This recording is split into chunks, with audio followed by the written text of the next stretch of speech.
നമസ്കാരം. Farm information bureau കാർഷിക വാർത്തകളിലേക്ക് സ്വാഗതം.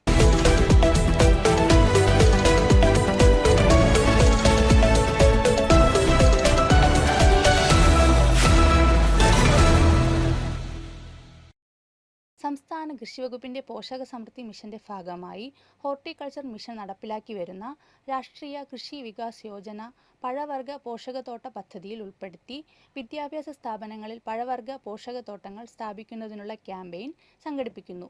ഒരു സ്ഥാപനത്തിന് പരമാവധി 5 യൂണിറ്റുകൾ വരെ അനുവദിക്കും. ഇതിനാവശ്യമായി വരുന്ന പഴവർഗ തൈകൾ സൗജന്യമായി വിതരണം ചെയ്യും. കൂടുതൽ വിവരങ്ങൾക്ക് ജില്ലകളിലെ ഹോർട്ടിക്കൾച്ചർ മിഷനുമായോ കൃഷിഭവനുകളുമായോ ബന്ധപ്പെടാവുന്നതാണ്. സംസ്ഥാന കർഷക കടാശ്വാസ കമ്മീഷൻ ഈ മാസം 22, 23, 24 തീയതികളിൽ ഇടുക്കി ജില്ലയിലെ കർഷകരുടെ അപേക്ഷ സംബന്ധിച്ച സിറ്റിംഗ് നടത്തുന്നതാണ്.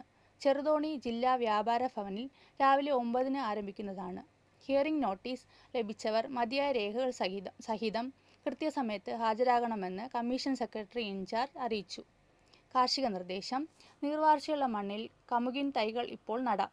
ഉയരം കുറവും 5 മുതൽ 6 ഇലകളും ഉള്ളവയാണ് ലക്ഷണമൊത്ത തൈകൾ. ശക്തിയായ വെയിലിൽ നിന്നും സംരക്ഷിക്കുന്നതിനായി തണൽ മരങ്ങൾ വച്ചുപിടിപ്പിക്കണം. ആദ്യത്തെ 4 മുതൽ 5 വർഷം വരെ തണലിനായി വരികൾക്കിടയിൽ വാഴ നടാവുന്നതാണ്. മണ്ണ് പരിശോധനയുടെ അടിസ്ഥാനത്തിൽ കമുകിന് കുമ്മായം ഇടണം. കുമ്മായം ഒരു മരത്തിന് 500 ഗ്രാം എന്ന തോതിൽ ചേർത്ത് കൊടുക്കണം. മണൽ പ്രദേശങ്ങളിൽ വേരുതീനി പുഴുക്കളുടെ ശല്യം കാര്യമായി ഉണ്ടാവുകയാണെങ്കിൽ വേപ്പിൻ പിണ്ണാക്ക് ഇട്ടുകൊടുത്താൽ മതിയാകും. കാർഷിക വാർത്തകൾ സമാപിക്കുന്നു.